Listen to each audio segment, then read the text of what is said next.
Survival in Manhattan is an art form. Some people use their brilliance to climb the corporate ladder. Others use their fists in the underground rings. I used my face, a soft voice, and a perfectly engineered smile. To the professors at Columbia University, I was Julian Hayes, the dedicated straight-A literature student. To the wealthy, naive trust fund kids who orbited my world, I was the sweet, untouchable angel they just had to protect. But beneath the cashmere sweaters and the wide, innocent eyes, I was just a hunter trying to survive. My parents, before they conveniently disappeared, left me two things: a flawless bone structure and a $2 million debt to the Russian Bratva. I didn't have the luxury of morals. I drained rich boys dry, moving from one deep pocket to the next. It was a flawless system until last week, when my latest Mark's family assets were frozen by the feds before I could secure my exit fund. The deadline for the mob was closing in. The threats had escalated from polite phone calls to a dead rat left on my apartment doormat.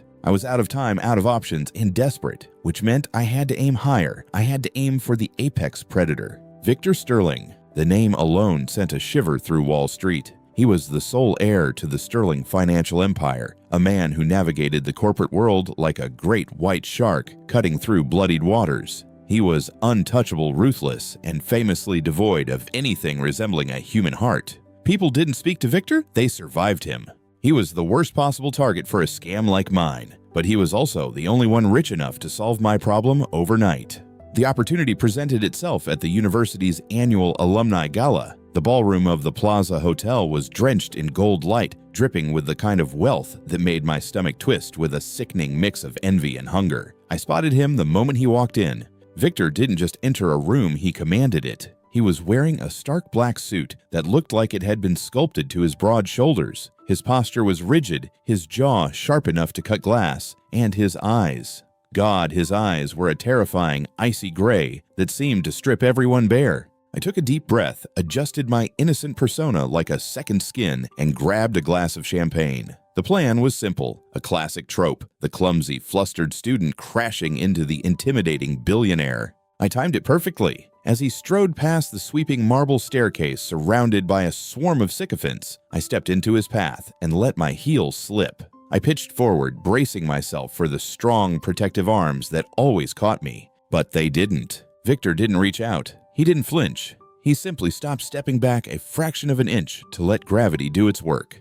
I hit the polished marble floor hard, the champagne glass shattering near my hand, sending a splash of cold liquid across my wrist. Gasps echoed through the immediate crowd. Pain flared in my knee, but I swallowed it instantly, looking up through my lashes. I widened my eyes, letting a perfect, panicked flush rise to my cheeks. I am so sorry, I stammered, my voice trembling with just the right amount of vulnerability. Victor looked down at me.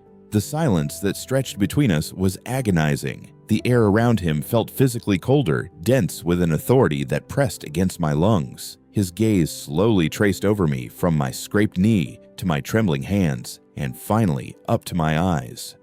There was no pity in his expression, no warmth, just a chilling, unreadable calculation. For a split second, I felt entirely transparent, as if he wasn't looking at a clumsy student, but staring directly into the dark, rotten core of my lies. "Clean this up," Victor ordered quietly, not to me, but to a hovering hotel staff member. He didn't offer his hand. He didn't ask if I was hurt. He just stepped around me like I was nothing more than a stain on the floor and continued walking. I stayed on the ground, my chest heaving, humiliation burning my throat. I had failed. The apex predator hadn't even blinked, or so I thought. The next morning, I woke up to a pounding headache and an inbox that held a single unread email from Sterling Enterprises. I opened it, my eyes scanning the crisp, impersonal text. It was a job offer. Position personal assistant to the CEO, Victor Sterling. The salary listed at the bottom of the page was astronomical. It was enough to pay off my debt in a matter of months, with plenty left over. I stared at the screen, my heart hammering against my ribs. It didn't make sense. I had humiliated myself. He had looked at me with absolute disdain. Why would he hire a clumsy, incompetent student unless he liked the vulnerability? Unless my pathetic little display had sparked some twisted savior complex buried deep beneath his ice-cold exterior. I walked over to the cracked mirror in my bathroom, gripping the edges of the sink. I looked at my reflection, letting the soft, scared boy fade away. A slow, sharp smirk curled at the corner of my mouth. "You arrogant bastard," I whispered to the empty room. You actually took the bait. I thought I had won. I thought I had successfully hooked the biggest, most dangerous prey in New York City. What I didn't know was that at that exact moment in a penthouse overlooking the skyline, Victor Sterling was sitting at his mahogany desk. He wasn't thinking about a clumsy student. He was looking at a thick, classified file containing my real name, my parents' mafia debt, and a detailed list of every rich boy I had ever scammed. I thought I was the hunter casting a line. I had no idea I was already bleeding in the water and the shark was just waiting for me to swim closer. Sterling Tower was a monolith of steel and glass that pierced the Manhattan skyline like a jagged dagger. Working on the top floor felt less like a job and more like reigning over a kingdom of clouds and cold hard cash. I had walked into my first day, armed with a meticulously crafted arsenal tailored suits that hugged my waist just right, a perfectly practiced doe-eyed gaze, and the soft, eager-to-please demeanor of a boy who simply wanted to do a good job. I initiated the protocol immediately. I became the perfect, indispensable angel. I memorized how Victor took his coffee black as pitch exactly 180 degrees Fahrenheit. When I noticed the faint, almost imperceptible tightening of his jaw during a grueling 4-hour merger meeting, I quietly slipped a glass of room temperature water and 2 antacids next to his notepad. When I handed him his tablet, I made sure my fingers brushed against his knuckles, letting my touch linger for a microsecond before pulling away with a subtle, embarrassed flush. Usually this was the part where the mark started to crumble. They would soften their eyes, would track my movements, and the expensive gifts would start rolling in. But Victor Sterling was not a normal mark. Instead of falling into my trap, he weaponized my attentiveness. He didn't just accept my care, he consumed it, and demanded more, bleeding me dry in the process. If I wanted to play the devoted assistant, he was going to make me work for it. The 80-hour work weeks quickly turned into a relentless nightmare. He dragged me to every high society gala charity auction and underground poker game on Wall Street. While he navigated rooms full of billionaires and politicians with lethal charisma, I was relegated to the shadows, forced to stand for hours holding his briefcase and overcoat. My feet ached, my eyes burned from exhaustion, and beneath my angelic, unwavering smile, I was mentally executing him in 1,000 different ways. Yet there was something deeply unsettling about the way he tortured me. His demands weren't just cruel, they were bizarrely intimate. He refused to let me leave the office until he did, which often meant I was trapped there until midnight. He would summon me into his massive, dimly lit office and command me to read mind-numbing financial reports out loud. "Keep reading, Hayes," he would murmur, leaning back in his leather chair, his eyes closed. I thought he was just a sadistic tyrant enjoying my misery. But sometimes, when my voice grew hoarse and the room was completely silent except for the hum of the city below, I noticed the tension bleeding out of his broad shoulders. I noticed how, when I stood beside his desk, he would subtly tilt his head toward me, his chest expanding as if he were drinking in the scent of my cologne and the heat radiating from my body. It was maddening. I was supposed to be the predator manipulating him, but I felt like a rat trapped in a maze built by a psychopath. The illusion of my control shattered completely on a rainy Tuesday at 2 in the morning. We were in his private penthouse on Park Avenue. The space was cavernous, minimalist, and suffocatingly quiet. I was standing by the kitchen island organizing a stack of contracts completely drained. My mask was slipping. The good boy posture had slumped, and my eyes were dark with genuine fatigue. The deadline for my mob debt was looming like a guillotine, and I was no closer to Victor's bank accounts than I was on day 1. "You missed a clause on page 4. His voice came from right behind me, smooth and dark. I jumped, my heart slamming into my ribs. I hadn't even heard him move. I spun around and found myself trapped. Victor was standing impossibly close, caging me against the marble counter. The scent of him, rich cedarwood, crisp rain, and something inherently dangerous wrapped around my throat like a velvet rope. He had discarded his suit jacket. His tie loosened, the top buttons of his shirt undone. For the first time, he didn't look like a corporate machine. He looked like a predator that had finally backed its prey into a corner. I apologize, Mr. Sterling. Let me fix it," I stammered, trying to step sideways. He planted a hand on the marble next to my hip, blocking my escape. He didn't move away. Instead, he leaned in his imposing frame, casting a long shadow over me. My breath hitched. The air between us grew thick, heavy, with a tension that made my skin prickle. Slowly, agonizingly, so he raised his free hand.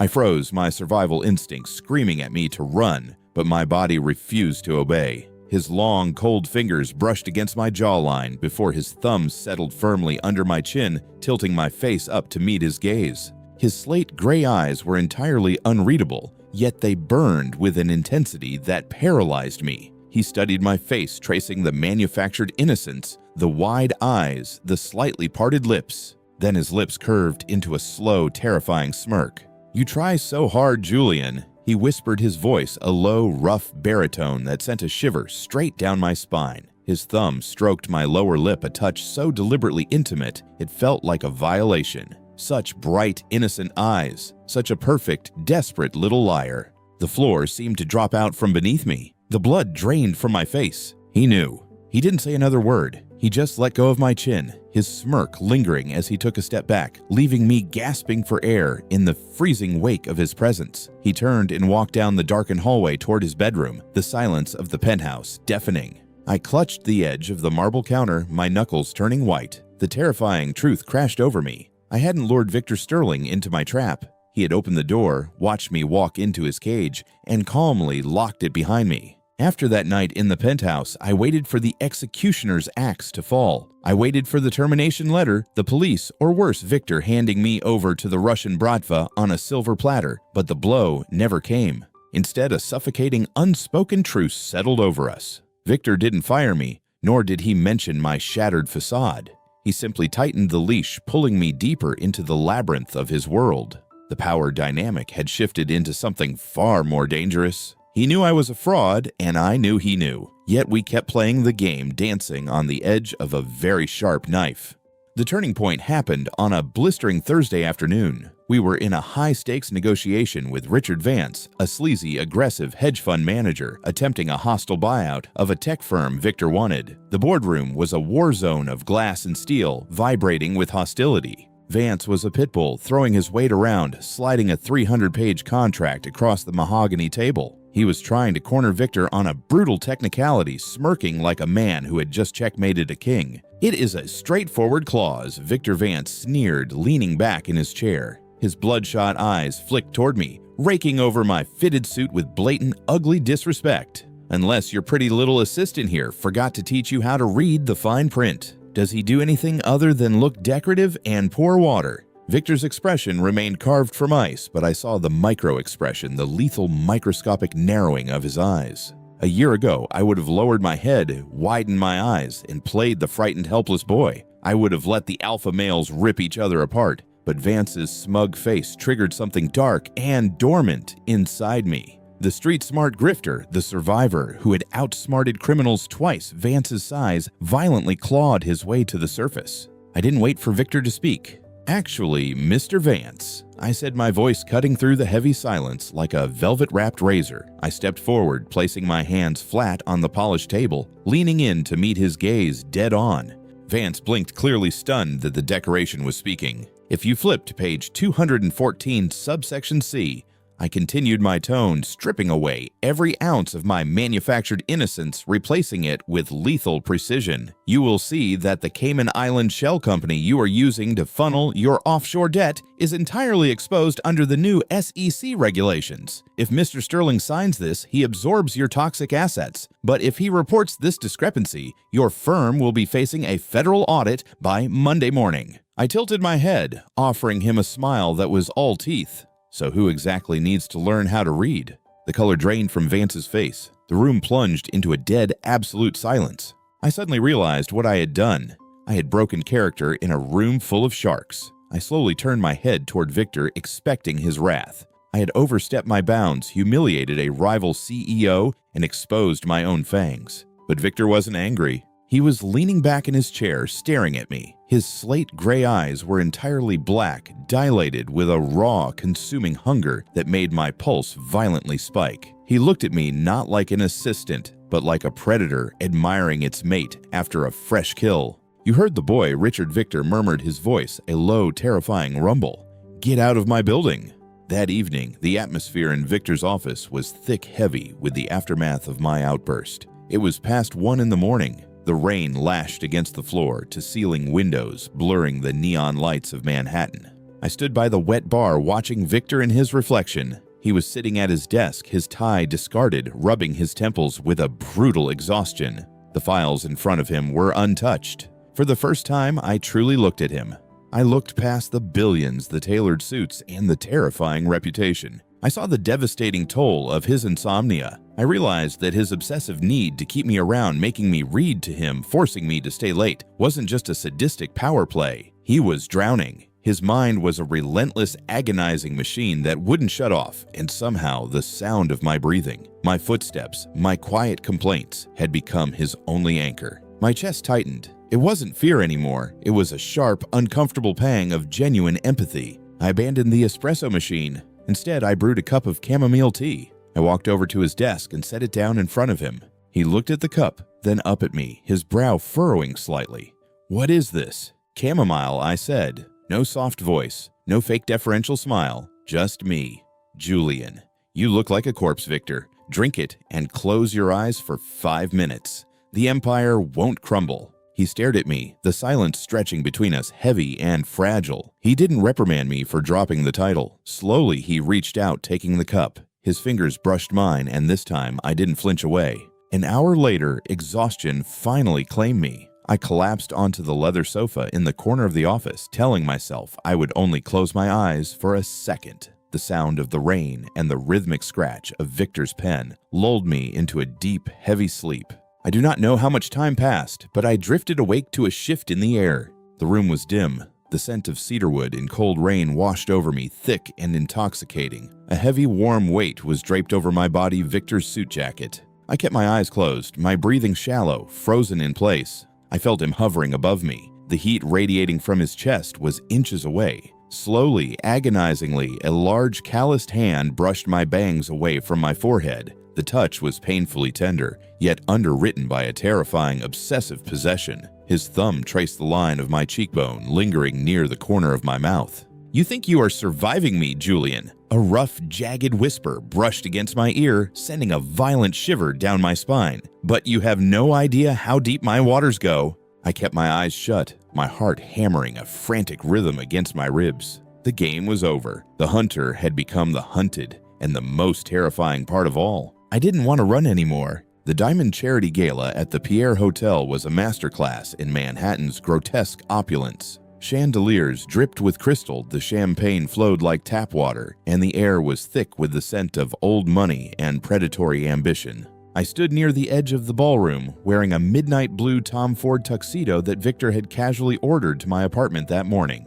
It fit like a second skin. Every time I shifted, I could feel the invisible weight of his gaze tracking me across the room.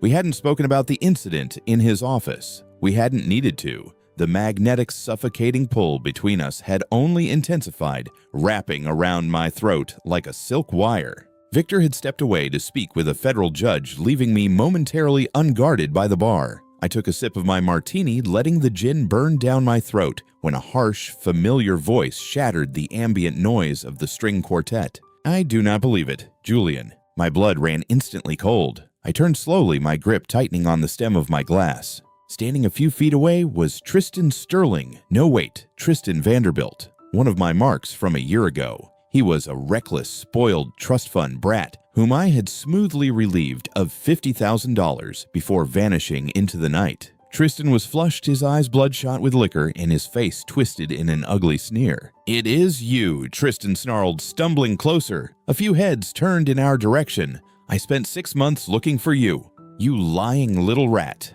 What is your name tonight, huh? Still playing the tragic orphan?" My heart hammered a frantic rhythm against my ribs, but my face remained perfectly blank. The survival instinct kicked in. "I think you have the wrong person, sir. Please lower your voice." "The wrong person?" Tristan laughed, a sharp, bitter sound. He closed the distance between us, his breath reeking of scotch. "You drained my accounts, you little tramp. And now you are here. Who are you draining tonight? Who is paying for that suit?" The whispers in the crowd grew louder. Panic, sharp and icy, pierced my chest. My entire carefully constructed life was about to be dragged into the light. I had to get him out of here. I took a step back, opening my mouth to defuse the situation, but Tristan lost the last shred of his temper. "Do not you walk away from me." he roared, raising his hand to strike my face. I braced for the impact, instinctively squeezing my eyes shut. But the blow never landed. A sickening, wet, cracking sound echoed through the sudden dead silence of the ballroom, followed instantly by a guttural scream of agony. My eyes snapped open. Tristan was on his knees, his face pale with shock and pain, clutching his right arm. Standing over him, an immaculate portrait of lethal stillness, was Victor. Victor had Tristan's wrist locked in a brutal grip, bent at an entirely unnatural angle. He hadn't just stopped the slap, he had snapped the bone without a flicker of hesitation. The ballroom was paralyzed. No one dared to breathe. Victor didn't look at the crowd. He didn't even look at Tristan. His slate gray eyes were locked onto me, burning with a territorial rage so terrifying it made my knees weak.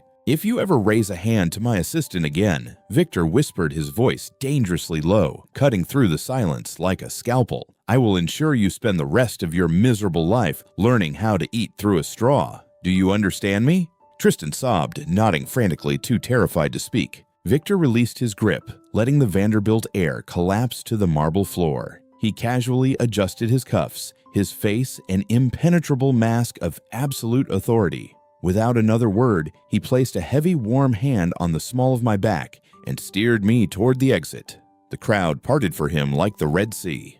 10 minutes later, we were in the back of his armored limousine, speeding down a slick, rain-washed Fifth Avenue. The privacy partition was already up. The silence inside the cabin was deafening. My mind was spinning out of control. My cover was blown. Victor had heard everything. He knew. "Fix it," my brain screamed. "Damage control, play the victim." I slumped back against the leather seat, forcing my breath to hitch. I let a calculated tear slip down my cheek, pulling my knees in slightly to make myself look smaller, more fragile. "Victor, I can explain." I stammered, my voice trembling perfectly. He was lying.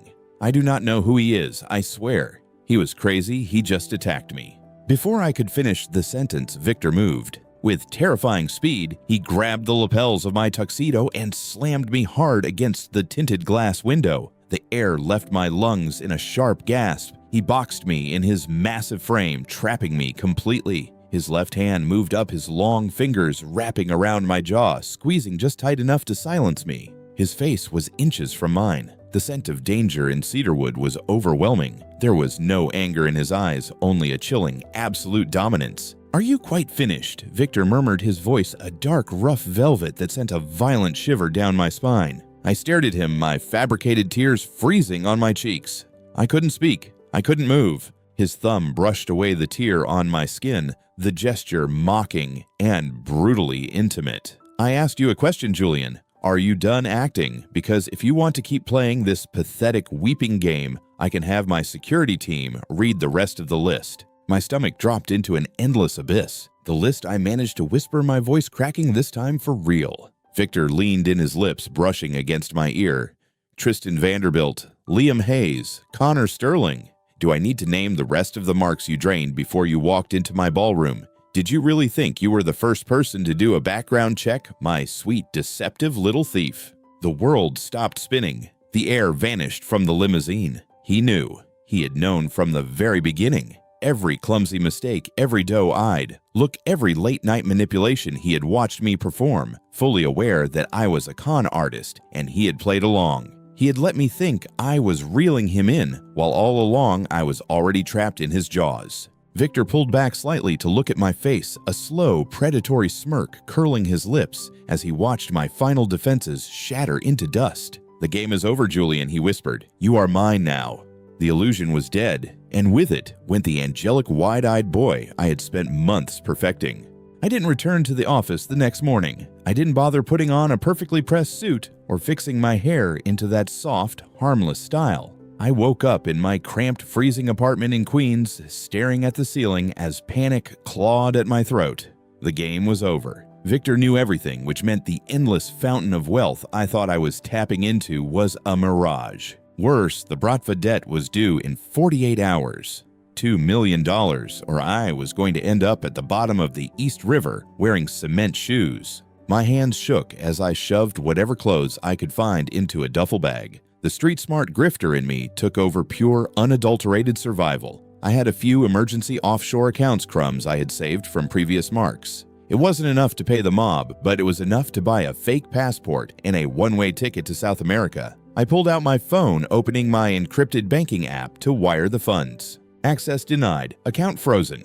I blinked, my heart dropping into my stomach. I frantically typed in the credentials for my second account. Account frozen. A third. Account frozen. A cold, creeping dread settled into my bones. These weren't standard bank accounts. They were hidden under 3 layers of dummy corporations. Only someone with terrifying god-like reach in the global financial sector could freeze them simultaneously. Victor. He hadn't just exposed my lies, he had systematically dismantled every single exit route I had. He had locked all the doors and swallowed the key. I was trapped. Fury, hot and blinding, finally eclipsed the fear. I grabbed my leather jacket, abandoning the duffel bag, and marched out the door. An hour later, I bypassed the receptionist at Sterling Tower. The security guards, who usually saw a sweet, polite assistant, took one look at my dark, murderous expression and the ripped denim and wisely stepped aside. I didn't knock when I reached the top floor. I shoved the heavy oak doors of Victor's office open with enough force to make them slam against the walls. Victor was sitting at his mahogany desk, bathed in the gray afternoon light of Manhattan. He didn't flinch at the violent intrusion. He didn't even look surprised. He simply continued signing a document, his silver pen moving with infuriating grace. Unlock my accounts. I spat, my voice harsh, entirely stripped of the soft cadence I had used for months. Victor capped his pen, setting it down before finally raising his eyes to meet mine. He looked at my leather jacket, taking in the raw, unpolished version of the boy he had hired. A faint, almost imperceptible gleam of satisfaction flashed in his slate gray eyes. "Good morning to you too, Julian. Or should I call you by your birth name?" he asked, his voice smooth and deadly calm. "Do not play games with me, Victor. Unlock my money." I marched up to his desk, slamming my hands flat against the wood. I was practically vibrating with rage. "You won. You exposed the rat. Now let me take my pathetic emergency fund and get out of your city before the Russians put a bullet in my head." Victor leaned back in his leather chair, steepling his fingers. "You are not going anywhere. You do not own me," I shouted, the desperation bleeding into my voice. "Why are you doing this? You knew I was a fraud from day one. You knew I was just a cheap hustler trying to dig into your vault. If you hate me that much, why didn't you just throw me to the cops? Why keep a parasite around?" The silence that followed was heavy, thick, with a tension that felt entirely different from the anger I was projecting. Victor stood up slowly. He bypassed the desk, closing the distance between us until he was towering over me. I refused to back down, tilting my chin up, glaring at him with all the venom I possessed. "Hate you," Victor murmured, the words slipping from his lips like a dark confession. He reached out his hand, sliding to the back of my neck, his long fingers tangling in my hair. The grip was firm, possessive, holding me in place. "You think I went to the trouble of buying the debt from your Russian friends this morning because I hate you." My breath caught in my throat. My eyes widened. You bought my debt. 2.5 million, including interest. Paid in full." Victor stated, his thumb resting against my pulse point, feeling the frantic, erratic beat of my heart. "The Bratva will not come looking for you anymore. Nobody touches what belongs to me." My mind short-circuited. "Why?" whispered, my voice breaking. "Why would you do that when you know I do not give a damn about you?" I was acting Victor. Every smile, every cup of coffee, every touch, it was a lie. Victor's jaw tightened. The impenetrable mask finally cracked, revealing a glimpse of the twisted, obsessive craving beneath. He pulled me an inch closer, his chest brushing against mine. Because he whispered, his voice dark, laced with a terrifying vulnerability that paralyzed me. "I wanted to see how long you could pretend to love me, but it seems you gave up too soon." The words hit me with the force of a physical blow. He hadn't been playing with his food. He had been starving. Beneath the billions and the ruthless empire, he was a man so utterly isolated by his own power that he was willing to buy a counterfeit affection just to have me near him. He had built this golden cage, isolated me from the world, and eliminated my enemies, all so I would have nowhere else to go. I stared into his eyes, looking for the monster I had convinced myself he was, but all I saw was a man looking back at me with a ruinous, consuming devotion. And then the most terrifying realization of all crashed over me. My heart was pounding, my skin was flushed, and the heat radiating from his hand on my neck felt like the only anchor in a spinning world. I wasn't fighting to escape him anymore. I was fighting because I was terrified of how easily I was surrendering. Amidst all the lies, the manipulation, and the desperate acts of survival, I had made the ultimate mistake. The hunter had fallen irrevocably, disastrously in love with the prey. From Victor's perspective, for 32 years, my life was a calculated equation. I bought, I conquered, and I discarded. People were either assets or liabilities, and I never let anyone close enough to become a vulnerability. Until Julian Hayes. He thought he was so clever, weaving his little web of lies, batting those innocent eyes, while trying to decipher the codes to my vaults. He thought I was his prey. He had no idea that from the very first moment he crashed onto the marble floor of the plaza, I was already addicted. I knew who he was. I knew about the mafia debt. I knew about the trail of broken trust fund boys he left in his wake. I didn't care. I bought his debt because it was the only leverage I had to force him to stay. But ever since I laid my cards on the table, a terrifying, unfamiliar emotion had taken root in my chest fear. For the past month, he hadn't spoken a word to me outside of strictly professional terms. He spent his nights in the office, his beautiful face illuminated by the harsh glow of his monitors. He was working on the Vanguard offshore acquisition, a dead-end, brutal project that my senior executives had abandoned. I watched him from the shadows of my office, my chest tight, my insomnia worse than ever. I was starving for his scent, for the sound of his snarky, authentic voice, but I couldn't touch him.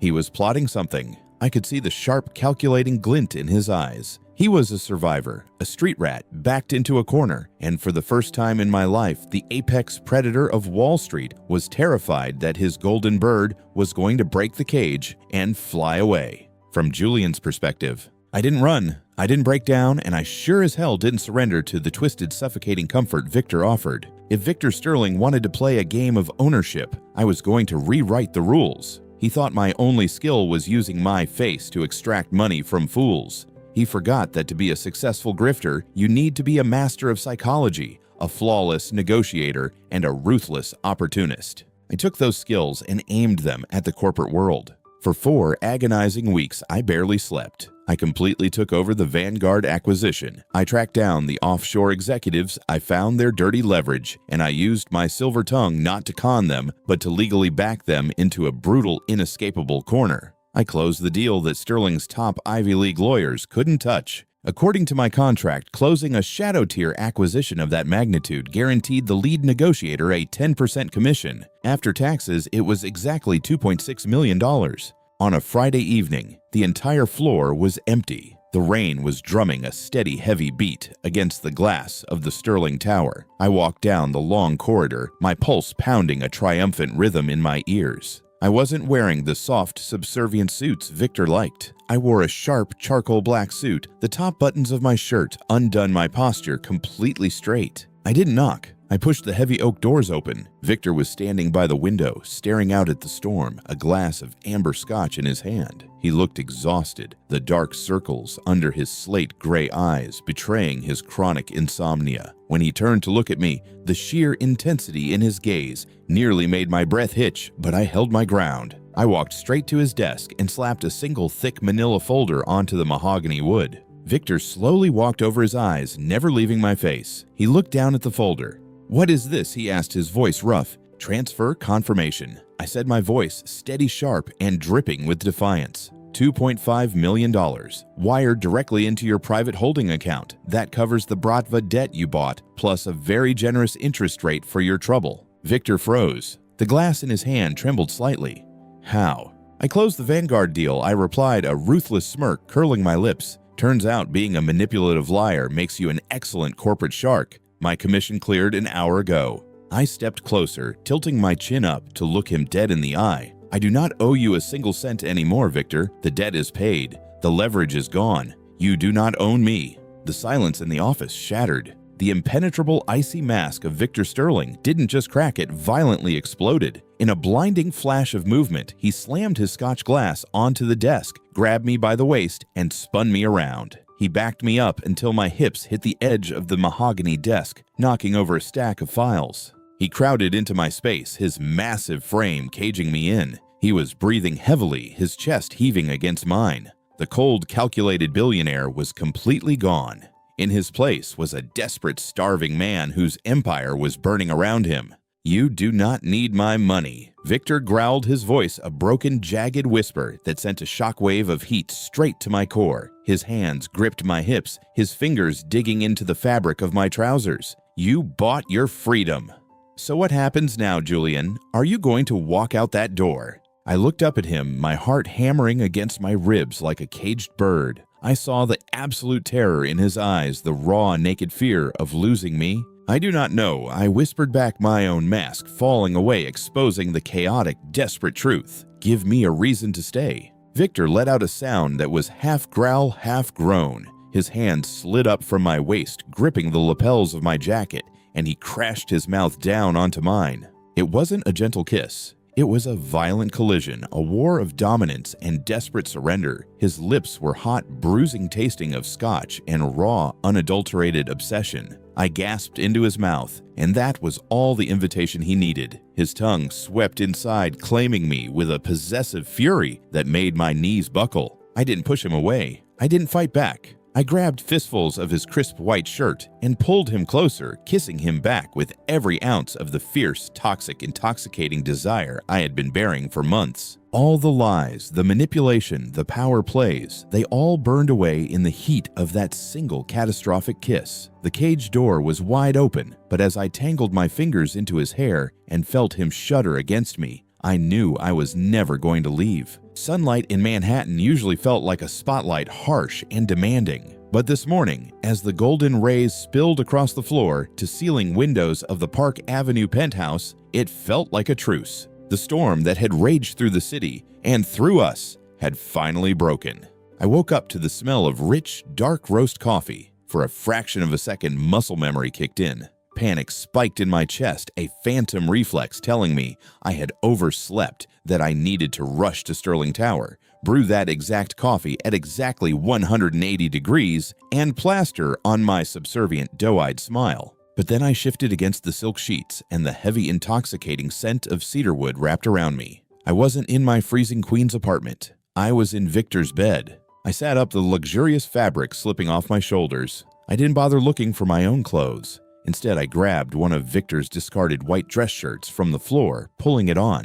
It was massive on me, the hem dropping to mid-thigh, the sleeves rolled up past my wrists. I didn't care, it smelled like him. It felt like armor. I padded barefoot out of the bedroom and down the long, minimalist hallway. Victor was in the kitchen. He was leaning against the marble island, wearing only his dark trousers, his broad, scarred chest bare to the morning light. He was holding a mug of black coffee, scrolling through a tablet. The intimidating, untouchable CEO of Wall Street looked entirely relaxed. The chronic, bruised exhaustion that used to shadow his slate gray eyes had softened. He had finally slept. I walked up to the island, crossing my arms over my chest, my bare legs chilled by the marble floor. I glanced down at the surface of the counter. Victor decided, my voice laced with the authentic, sharp exasperation I no longer had to hide. "Are those the quarterly projections for the Vanguard merger, just sitting next to the toaster?" He didn't look up from his tablet. "They are." "You are a multi-billionaire," I scolded, walking around the island to shove the highly confidential documents into a neat pile. "You run a global financial empire, and yet you treat classified SEC-regulated data like it is a grocery list. If the feds raid this penthouse, I am not going to prison for your sloppy filing."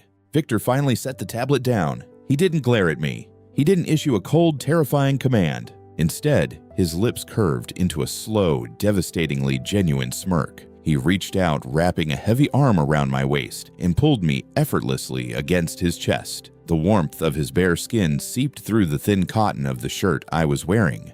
"You are not going to prison, Julian," he murmured, his voice a low, rough rumble that vibrated against my ribs. "And if you did, I would just buy the prison."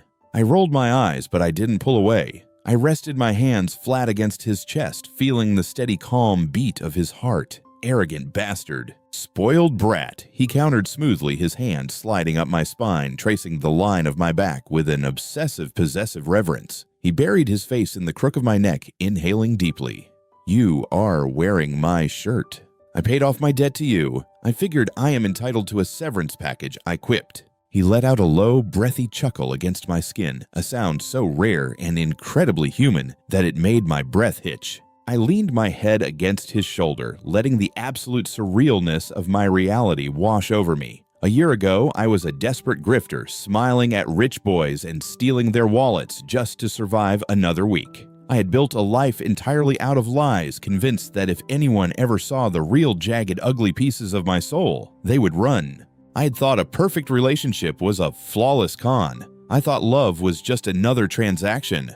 But I was wrong. The most perfect, unbreakable bond didn't sprout from a pristine garden of truths and sweet words. It bloomed in the dark. It flourished when two people stripped away their masks, exposed their most toxic, manipulative, and selfish instincts, and still looked at each other with an undeniable starving hunger. Victor didn't want the sweet, innocent angel I had pretended to be. He wanted the ruthless, calculating survivor, and I didn't want the untouchable, robotic billionaire. I wanted the obsessive, flawed, deeply devoted man who would burn down the world just to keep me warm. "What are you thinking about?" Victor asked quietly, his thumb brushing a stray lock of hair from my forehead. "Just thinking about how badly I botched my con." I admitted, a smirk playing on my lips. I was supposed to be the hunter. I cast the line, put the bait on the hook, and waited for a mark. Victor's eyes darkened with that familiar possessive heat. He tilted my chin up, forcing me to meet his gaze. "You caught exactly what you were aiming for." "No," I whispered, sliding my arms around his neck, finally giving in to the intoxicating gravity of the monster I had chosen to love. "The bait got swallowed by the shark. The only difference is I think I like it down here in the dark with you." Victor's smile was the last thing I saw before he brought his mouth down on mine, sealing the vow. I was trapped in a golden cage, caught in the jaws of Manhattan's apex predator. But as he kissed me, holding me like I was the only thing keeping him tethered to the earth, I realized the ultimate truth. The hunter might have been tamed, and the prey might have been devoured, but in this beautiful twisted game of ours, I was the one holding the leash, and I was never letting go.